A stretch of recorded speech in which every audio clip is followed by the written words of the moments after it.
IQ में आप सभी लोगों का मैं हार्दिक स्वागत करती हूँ।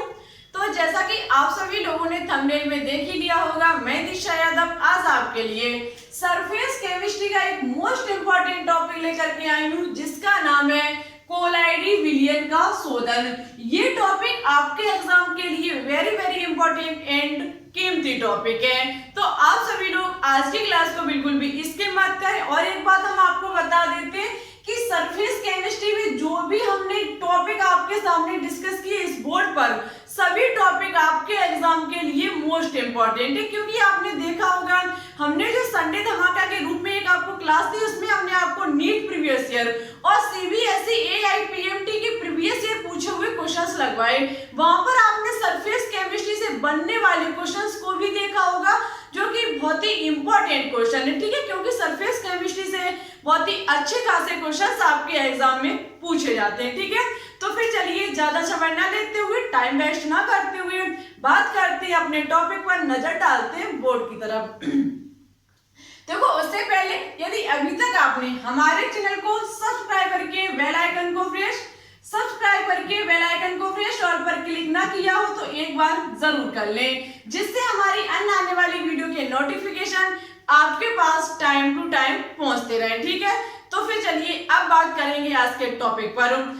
देखो, सबसे पहले कोलाइडी विलियन का शोधन का मतलब शुद्धिकरण। और आपको पता होगा किसी चीज का शुद्धिकरण कब किया जाता है, जब उसमें कोई अशुद्धि उपस्थित हो, ठीक है। किसी चीज का शुद्धिकरण हमें क्यों करना आवश्यक है, उसमें से मुझे अशुद्धि को बाहर निकालना है। ऐसा यहाँ पर लिखा हुआ है कि कोलाइडी विलियन बनाते समय उनमें विद्युत अपघट्ट की अतिरिक्त मात्रा एवं कुछ विलेय अशुद्धियां होती हैं। देखो, सबसे पहले हमने आपको पिछली क्लास में कोलाइडी विलियन का निर्माण बहुत ही बारीकी से पढ़ाया कि कोलाइडी विलियन का निर्माण किस प्रकार से किया जाता है, ठीक है।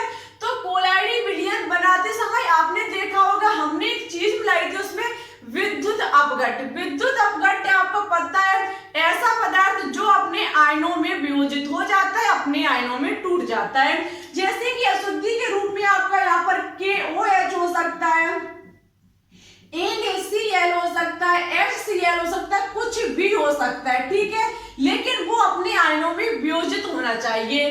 तो कोलाइडी विलियन बनाते समय विद्युत अपघट्ट, जो कि एक अशुद्धि के रूप में है, विद्युत अपघट्ट का जितना मुझे चाहिए था, जितना मुझे, इसका कहने का मतलब है जितना मुझे चाहिए था उतना तो मैंने काम कर लिया, लेकिन शेष बचा हुआ एक प्रकार का क्या हो जाएगी, हमारी अशुद्धि हो जाएगी, ठीक है।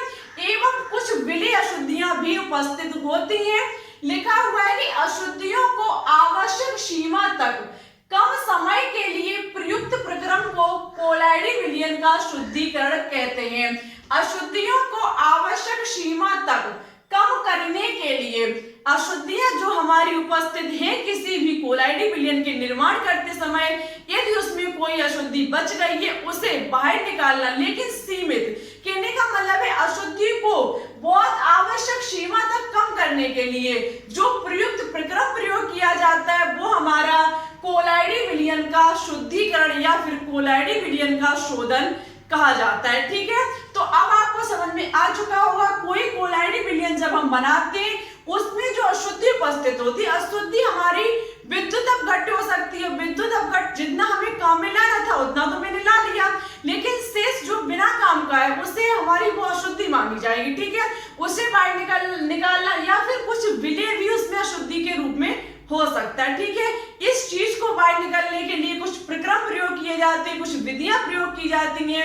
उनके माध्यम से आज हम आपको बताएंगे कि किस प्रकार से शोधन या फिर शुद्धिकरण किया जाता है, ठीक है। सबसे फर्स्ट विधि है अपोहन, very important and most important अपोहन विधि है आपके एग्जाम के लिए। देखो, साथ ही साथ हम बता देते हैं, यदि कोई स्टूडेंट क्लास 12th की यदि तैयारी करता है तो उसके लिए भी ये क्लासेस बहुत ही इंपॉर्टेंट है। हम आपको बता देते हैं, ये जो आपका CP नेट का एग्जाम है, बहुत सारे स्टूडेंट पूछते हैं कि CP नेट की तैयारी करने के लिए हम कौन सी बुक से पढ़ें, तो हम आपको बता देते हैं, आपको class 12th plus class 11th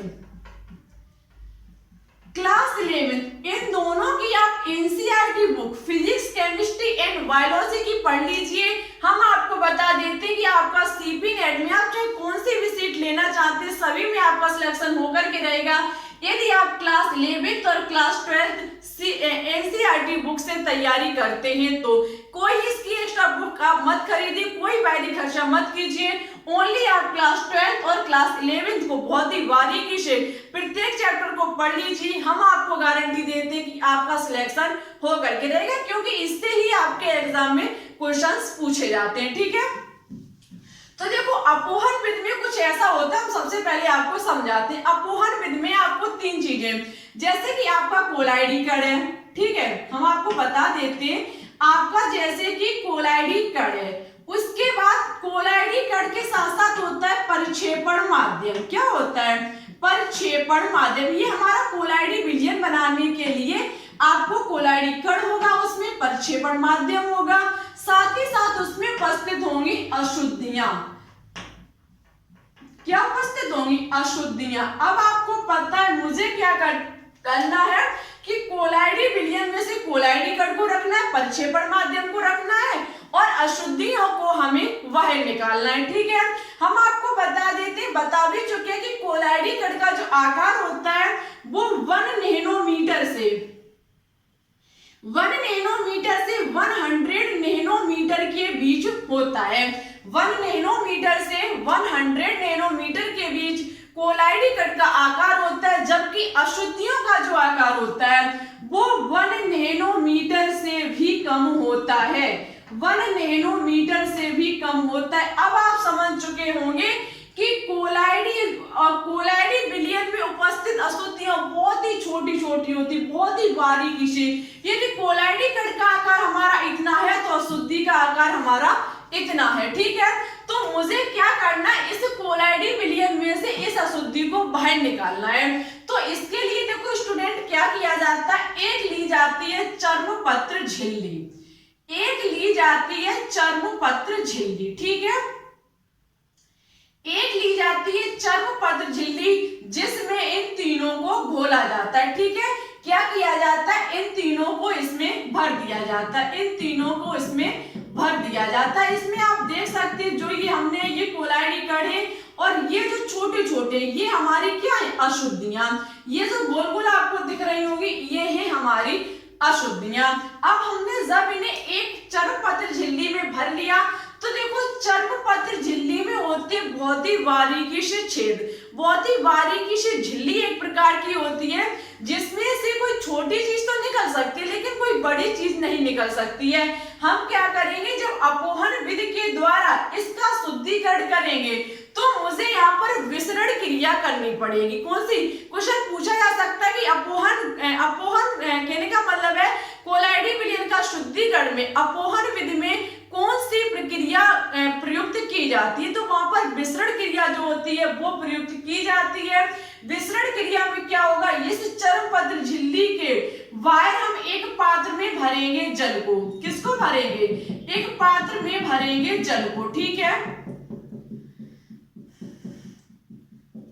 एक पात्र में भरेंगे हम जल को, जो इधर से जाएगा इधर से वो जल प्रवेश करेगा और इधर से बाहर निकलेगा। ठीक है, इधर से जल प्रवेश करेगा और इधर से बाहर निकलेगा। हम बहुत ही ध्यान से समझा रहे हैं। आपको पता है कोलाइडी कण की मात्रा इसमें अधिक होगी और अशुद्धि की मात्रा कम होगी, क्योंकि अशुद्धियां बहुत ही कम है जो मुझे बाहर निकालनी है। अब मैंने कहा इस चर्मपत्र झिल्ली में हल्के बारीकी से छेद होते हैं। अब स्टूडेंट देखो इस चर्मपत्र झिल्ली से कोलाइडी कण जो होंगे वो बाहर नहीं निकल पाएंगे, लेकिन अशुद्धियों का आकार इतना छोटा होता है कि चर्मपत्र झिल्ली से बाहर निकल सकते हैं। ठीक है, अब आप कह लीजिए कि चर्मपत्र झिल्ली में हम कोलाइडी कण प्रक्षेपण माध्यम प्लस अशुद्धियों को भर देंगे और वो बाहर निकल जाएंगे, तो ऐसा संभव नहीं है। हम जब तक यहाँ पर विसरण की क्रिया नहीं करेंगे ऐसा काम करना संभव नहीं होगा। हम विसरण की क्रिया कैसे करेंगे, आपको पता है कि विसरण क्रिया में क्या होता है, जो चीज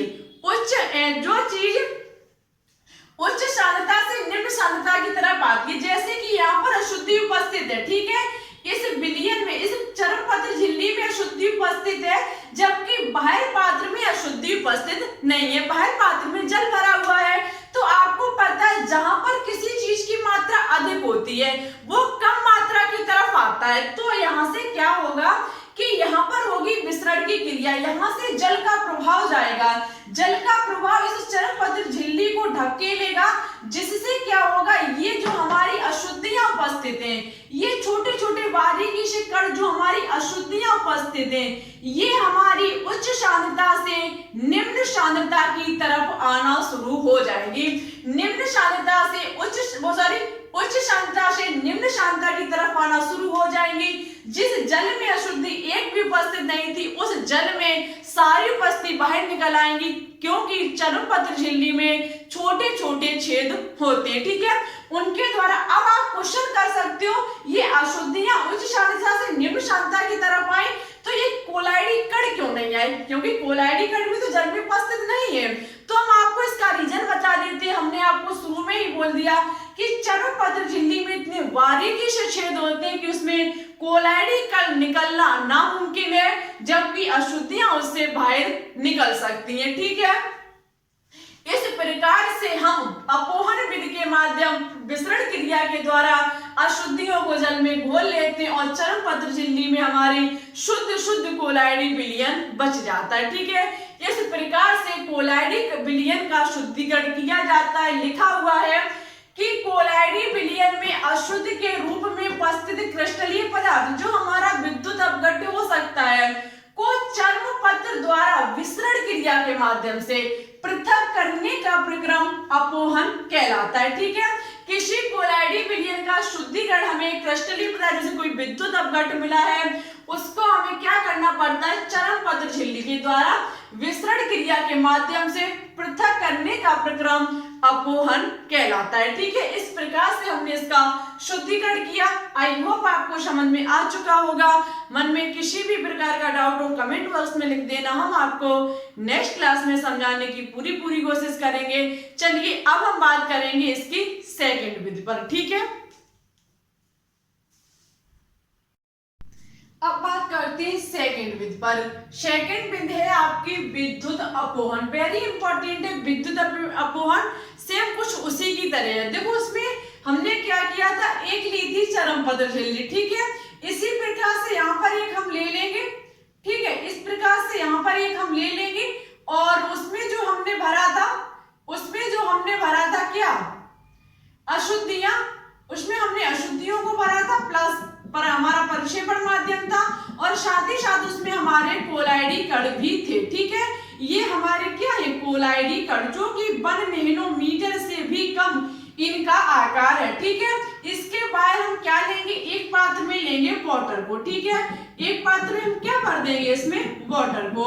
यहाँ पर देखो ये जो विद्युत अपोहन की क्रिया होगी वो अपोहन से तीव्र होगी। किस प्रकार से होगी, आपको पता है यहाँ पर इसी पात्र में अंदर भरा हुआ है वो कोलाइडी कण है हमारा, और साथ ही साथ हमारा प्रक्षेपण माध्यम है, और इसी के साथ हमारी अशुद्धियां हैं।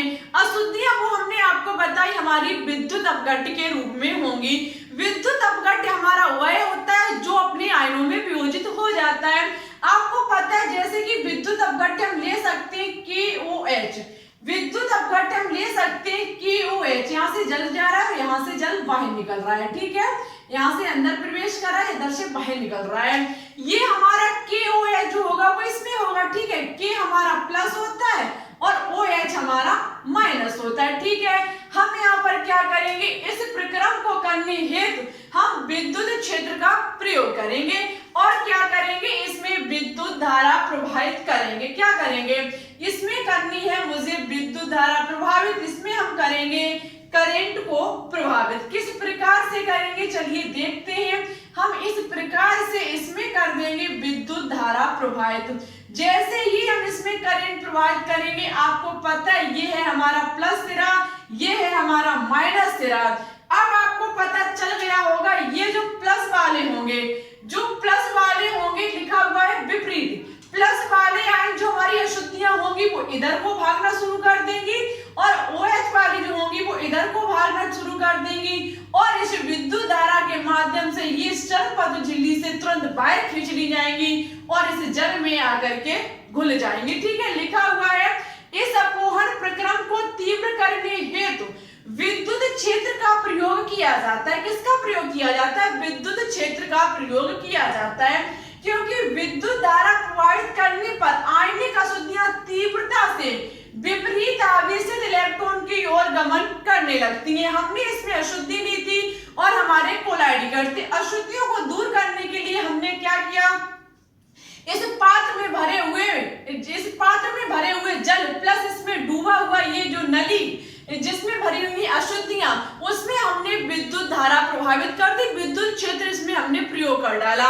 जैसे ही हमने इसमें विद्युत धारा प्रभावित की, वैसे ही हमारी जो अशुद्धियां विद्युत अपघट के रूप में उपस्थित थी, जैसे कि हमारा KOH हुआ, K पर प्लस होता है, OH हमारा माइनस होता है, तुरंत हमारी जो अशुद्धियां होंगी वो निगेटिव विपरीत, जैसे कि प्लस वाला ऋण की तरफ और जो हमारा ऋण वाला OH माइनस होगा वो धन से ऋण की तरफ तेजी से गति करना शुरू कर देंगी। अशुद्धियां इस कोलाइडी विलयन से बाहर निकल आएंगी और हमारा जो विलयन होगा वो कैसा हो जाएगा, शुद्ध हो जाएगा। ठीक है, इस प्रक्रम के द्वारा भी हम क्या करते हैं, अशुद्धियों को दूर करते हैं, कोलाइडी विलयनों का शोधन करते हैं। ठीक है, ये विधि जो होती है वो बहुत ही तीव्र विधि होती है। ठीक है, आई होप अब आपको ये भी समझ में आ चुकी होगी। अब बात करेंगे नेक्स्ट और लास्ट विधि पर। ठीक है, चलिए अब बात करते हैं नेक्स्ट और लास्ट विधि पर, जिससे क्या किया जाएगा, कोलाइडी विलयन का शोधन।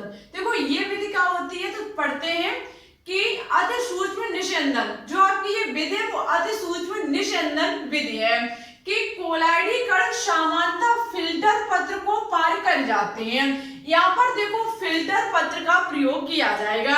यहाँ पर ये जो फिल्टर पत्र होगा, जैसे कि इस प्रकार से आपका फिल्टर पत्र होगा, इस प्रकार से आपका ये जो फिल्टर पत्र होगा, इसके जो छेद होते हैं वो इतने बड़े होते हैं कि कोलाइडी कण इससे बाहर निकल जाएंगे। कोलाइडी कण का आकार 1 नैनोमीटर से 100 नैनोमीटर के बीच होता है। ठीक है, ये कोलाइडी कण का आकार होता है। तो आपके फिल्टर पत्र को पार कर जाते हैं कोलाइडी कण, क्योंकि इनके छिद्रों का आकार कोलाइडी कणों के आकार से बड़ा होता है। जो आपका फिल्टर पत्र होता है उसका आकार, उसके छिद्रों का आकार कोलाइडी कणों के आकार से बड़ा होता है, इसलिए कोलाइडी कण इस फिल्टर पत्र से बाहर निकल जाते हैं। ठीक है, आगे क्या रहा है, अतः सामान्यतः फिल्टर पत्र को कोलोडियम के जिलेटिनी विलयन में डुबोकर फॉर्मल्डिहाइड के विलयन में रखा जाता है। सामान्यतः इस छेदों को मुझे कम करना है, क्यों, क्योंकि मुझे क्या करना है कि कोलाइडी विलयन का शोधन करना है, और कोलाइडी विलयन के शोधन में मुझे अशुद्धियां बाहर निकालनी है। और ये हमारा जो फिल्टर पत्र होता है इसमें इतने बड़े बड़े छेद होते हैं कि कोलाइडी कण इससे बाहर निकल जाते हैं। इन छिद्रों को हमें कम करने के लिए कोलोडियम के जिलेटिनी विलयन में डुबोकर फॉर्मल्डिहाइड के विलयन में रखा जाता है। देखो यहाँ से ये क्वेश्चन आपके लिए होमवर्क में है, आपको बताना होगा कि फॉर्मल्डिहाइड का केमिकल फॉर्मूला क्या होता है। ठीक है, फॉर्मल्डिहाइड का केमिकल फॉर्मूला क्या होता है, आगे है, जिससे इसके छिद्र छोटे हो जाते हैं। जब हम कोलोडियम के जिलेटिनी विलयन में डुबोकर और फॉर्मल्डिहाइड के विलयन में रखते हैं इस फिल्टर पत्र को, तो इसके छिद्र जो होते हैं वो कैसे हो जाते हैं, छोटे हो जाते हैं। यह उपाचरित फिल्टर पत्र कोलाइडी कणों को पार नहीं जाने देता। जो हमने ये आजमाया, जो हमने प्रयोग किया, इससे जो हमारा फिल्टर पत्र बनके तैयार होगा, ये हमारे कोलाइडी कणों को बाहर नहीं जाने देगा। इसका जो आकार होगा, इसके छिद्रों के जो आकार होंगे वो इतने बारीकी से होंगे कि इनसे अब कोलाइडी कण तो बाहर नहीं निकल पाएंगे। लेकिन जो अशुद्धियां उपस्थित है कितनी 1 नैनोमीटर से भी कम, वो हमारी इस फिल्टर पत्र से बाहर निकल जाएंगे, इस फिल्टर पत्र से बाहर निकल जाएंगे। ठीक है, जबकि कोलाइडी कण जो होंगे वो बाहर नहीं निकल पाएंगे। ठीक है, ये हमारी कब इसका निर्माण कब हो पाया, इस फिल्टर पत्र का हमें जिस फिल्टर पत्र के छेदों को कम करने के लिए क्या करना पड़ा, कोलोडियम के जिलेटिनी विलयन में डुबोकर फॉर्मल्डिहाइड के विलयन में जब हमने इस फिल्टर पत्र को रखा, तब इसके छिद्र छोटे हो पाए, जिससे कि हम कोलाइडी विलयन का शुद्धिकरण कर सके। कोलाइडी कण हमारे शेष बच जाते हैं और अशुद्धियां जो होती हैं वो बाहर निकल जाती हैं। तो ठीक है, फिल्टर पत्र को अधिसूक्ष्म फिल्टर पत्र कहा जाएगा। ये जो हमारा इस प्रकार का फिल्टर पत्र बनके तैयार हुआ, ये हमारा अधिसूक्ष्म फिल्टर पेपर कहा जाएगा और इस विधि को अधिसूक्ष्म निस्यंदन विधि कहा जाएगा। ठीक है, अब आपको समझ में आ चुका होगा। फर्स्ट हमने जो किया था उसमें हमने क्या किया था, विस्तृत क्रिया के माध्यम से चरम पत्र झिल्ली में भर करके कोलाइडी विलयन को, और उसमें हमने क्या किया, विस्तृत क्रिया किया। जैसे ही जल की धारा को प्रभावित किया तो कोलाइडी कण में उपस्थित अशुद्धियों का आकार इतना छोटा था कि उस चरम पत्र झिल्ली के छेदों में से बाहर निकल आए। क्योंकि आपको पता है विस्तृत क्रिया में उच्च सांद्रता से निम्न सांद्रता की तरफ कोई भी पदार्थ जाता है, तो हमने आपसे कहा था, और कोलाइडी कण वहां से क्यों नहीं ऐसा कर पाए, तो उनका छिद्र इतना छोटा था कि कोलाइडी कण वहां से बाहर नहीं निकल पाए। ठीक है, अशुद्धियां बाहर निकल गई और हमारा कोलाइडी विलयन का शोधन हो गया। इसी प्रकार से सेकंड विधि हम अपना चुके हैं, विद्युत अपोहन। विद्युत अपोहन में हमने सिर्फ विद्युत क्षेत्र में रखा, विद्युत धारा प्रभावित की और हमारे इलेक्ट्रोड पर जो विद्युत अपघट पदार्थ जिसके आयन विपरीत थे वो हमारे इलेक्ट्रोड की तरफ भागने लगे और हमारा जो कहने का मतलब था कोलाइडी विलयन जो था वो शुद्ध हो गया। ठीक है, इसी प्रकार से यहाँ पर हमने फिल्टर पत्र का प्रयोग किया जो कि बड़े छेद होने के कारण हम इससे नहीं कर सके। हमने इसे बदलने के लिए एक कोलोडियम के जिलेटिनी विलयन में डुबा करके फॉर्मल्डिहाइड के विलयन में रखा, किसे, फिल्टर पेपर को। ठीक है, तब मुझे ये अधिसूक्ष्म फिल्टर पेपर प्राप्त हुआ जिससे अशुद्धियां तो बाहर निकल जाती लेकिन कोलाइडी कण बाहर नहीं निकल पाते। इस प्रकार से हमारे 3 विधियों के माध्यम से कोलाइडी विलयन का शोधन हुआ। आई होप आपको समझ में आ चुका होगा। अब हम कोलाइडी विलयन के गुण धर्म लेकर के आएंगे। ठीक है, अब ज्यादा से ज्यादा इसके 2 या फिर 3 पार्ट और बचे होंगे, वो लेकर के आएंगे। उसके बाद बहुत ही इंपॉर्टेंट चैप्टर स्टार्ट करेंगे जो कि है ऊष्मागतिकी। ठीक है, या आप और कोई दूसरा पढ़ना चाहते हो तो कमेंट बॉक्स में लिख दीजिए ऊष्मागतिकी है। बहुत ही इंपॉर्टेंट ये टॉपिक है, इससे बहुत सारे क्वेश्चंस पूछे जाते हैं। यदि आपको और कोई दूसरा चैप्टर चाहिए तो आप आज कमेंट बॉक्स में अवश्य से लिख दें, जिससे कि हम उसका कंटेंट अभी से बनाना शुरू कर दें और आपके लिए एकदम अच्छे और फुल एनर्जी के साथ उस क्लास को लेकर के आ सके। ठीक है, वैसे तो मैंने विचार किया ऊष्मागतिकी का, आपके अंदर कोई दूसरा विचार हो तो आज कमेंट बॉक्स में लिख दें उसे जरूर। ठीक है, तो आज के लिए बस इतना ही। वीडियो कैसी लगी प्लीज इसे जरूर बताएं, अच्छी लगी तो लाइक इन दोस्तों के साथ शेयर करना बिल्कुल भी ना भूलें। चैनल पर न्यू हो तो प्लीज इसे एक बार सब्सक्राइब करके बेल आइकन को प्रेस ऑल पर क्लिक कर ले, सब्सक्राइब करके बेल आइकन को प्रेस ऑल पर क्लिक कर ले, जिससे हमारी अन्य आने वाली वीडियो के नोटिफिकेशन आपके पास सबसे पहले पहुंच सके। हमने तो कोशिश किया कि आपको पूरी एनर्जी के साथ समझाया जाए। तो आज के लिए बस इतना ही, चलते हैं फिर। Thanks for watching this video. जय हिंद, जय भारत।